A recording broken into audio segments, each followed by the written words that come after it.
Rabbeinu, quand il a enseigné l'écoute Moran, des fois, c'est arrivé qu'il disait à ses élèves ce passage-là que je vous ai dit maintenant, c'est pas pour vous, c'est pour les gens d'en haut.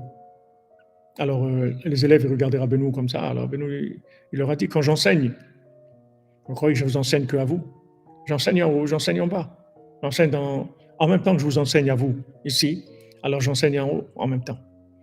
Comme ils m'ont raconté les parents d'Anaël, chez Hugh, ils m'ont raconté que il y avait un moment où Anaël, il ne fallait pas la déranger. Et ce moment-là, c'est le moment où Rabbi Nachman, il enseigne en haut. Et il ne fallait pas la déranger. Parce que ce moment-là, elle écoutait l'enseignement de Rabbi Nachman dans les mondes supérieurs. Donc c'est un moment où elle ne voulait pas qu'on la dérange. Donc le tzaddik, il a une maîtrise de ce qui se passe en haut, de ce qui se passe en bas. Il intervient en haut, il intervient en bas. Mais il faut lui donner le pouvoir. Il faut le reconnaître. Et à ce moment-là, il peut agir. Mais Rabbi Nachman, il maîtrise le haut et le bas. Tout le temps, il était derrière Rabbeinu. Tout le temps, il voyageait. Il a fait des voyages. Parce que Rabbeinu, il était dans le concret. Toute sa Torah, il l'amenait dans le concret. Il était dans les choses. Il connaissait les choses les plus concrètes au monde. Il pouvait s'asseoir à table avec des commerçants et parler avec eux de tous les détails de leur commerce, comme s'il était avec eux toute la journée. Il savait exactement le prix de chaque chose, ce qu'il faisait, dans quel endroit on achetait telle chose le moins cher et quelle était la meilleure qualité dans le goudron qu'ils achetaient ou les choses. Rabbeinu connaissait tout dans les choses les plus simples, les plus concrètes du monde. Donc lui, il dit, moi, je peux la soigner. Parce que si tu peux soigner que le côté d'en haut de la personne ou que le côté d'en bas de la personne, tu ne peux pas le soigner. Comment tu vas le soigner? Tu vas soigner le bas, il va revenir avec le haut. Tu vas soigner le haut, le bas, il va lui prendre le dessus.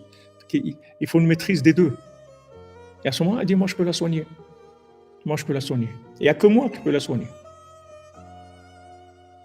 Les tzadikim, ils se sont réunis à Yavne, ils ont dit, Atida Torah l'eshtakach m'Israël.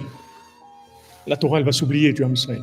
Quand ils ont vu la descente qu'elle allait avoir dans le monde, l'emprise du mal, ils ont dit la Torah elle va s'oublier. Et Rabbi Shimon il est venu, il a dit non, la Torah ne va pas s'oublier parce qu'il va y avoir le Zohar. Rabbeinu il amène cet enseignement-là avant de commencer l'écouter le Moharan. C'est le premier enseignement du l'écouter Moharan, mais il n'est pas dans l'écouter Moharan. Il est comme une préface du l'écouter Moharan. Donc Rabbi Shimon il a dit la Torah elle ne s'oubliera pas parce que moi je suis là, je vais amener le Zohar. Et avec ça, la Torah, elle ne s'oubliera pas. Je vais révéler des secrets de la Torah.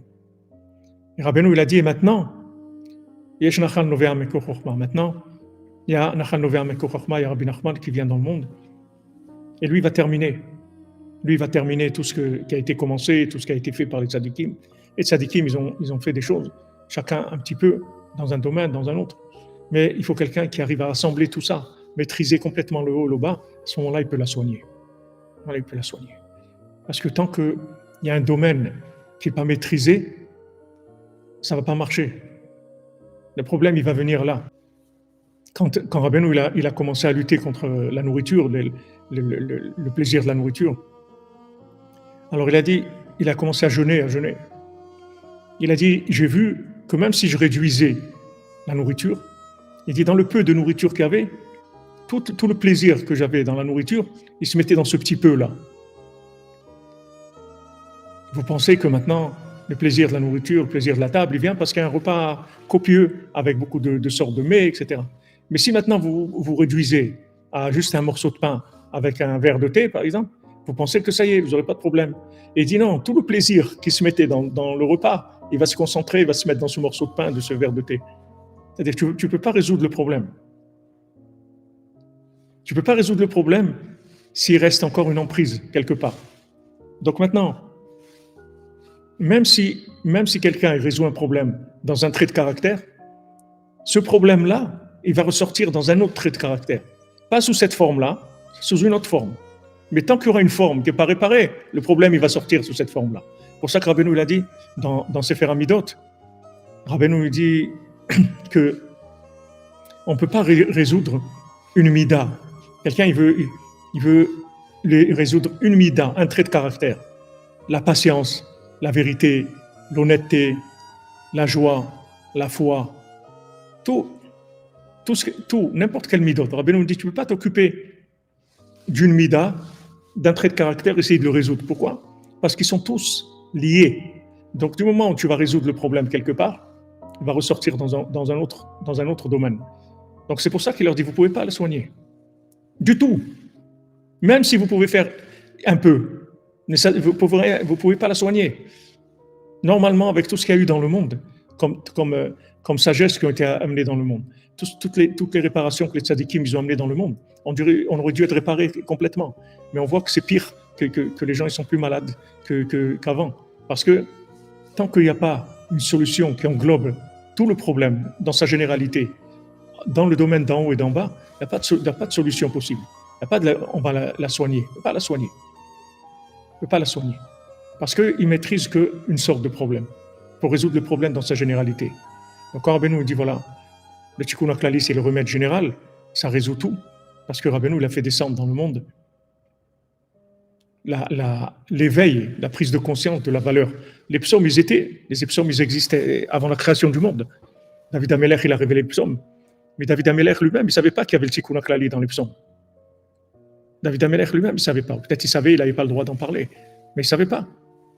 Rabbeinu est venu la révéler Tikkun HaKlali, le remède général, le remède absolu à tout. Parce que ça va résoudre tous les dysphirotes, tous les points de vitalité qu'il y a dans le corps.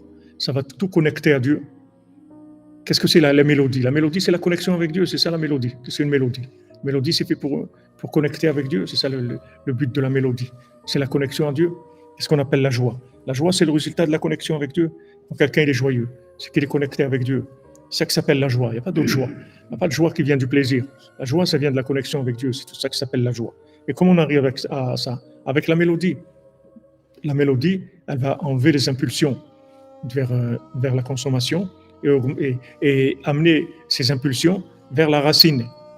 Rabbeinu l'explique que tous les plaisirs du monde, dans leur racine, c'est le plaisir de la connexion avec Dieu. C'est ça la racine de tous les plaisirs. Rabbeinu dit qu'un petit enfant, il est en train de jouer. Il a des jouets, il a son petit ballon, son train électrique, il joue. Maintenant, dès qu'il voit sa maman, il laisse tous les jouets et il va chez sa maman. Donc pourquoi maintenant il est en train de jouer? Parce qu'il n'a pas sa maman. Aime la bina, il n'a pas la bina. Alors il joue avec des choses, mais c'est des jouets. C'est pas sérieux. Il est en train de jouer parce qu'il n'a pas de connexion. Donc quand quelqu'un cherche le plaisir, en fait, qu'est-ce qu'il cherche? Il cherche Dieu. Mais comme il est frustré, alors il va aller vers des plaisirs qui sont des plaisirs matériels. Mais la vraie frustration, c'est le manque de connaissance de Dieu. C'est ça la vraie frustration. C'est pas quelqu'un qui va chercher dans ça ou dans ça ou dans ça. Quelqu'un il est attiré par ça, tel plaisir. C'est pas qu'il est attiré par la consommation. La consommation, c'est juste le fait qu'il n'a pas trouvé la connexion avec Dieu, il n'a pas trouvé la bina, il n'a pas trouvé la déduction dans ce monde qui permet de connecter avec Dieu. Alors il prend un plaisir dans le côté matériel.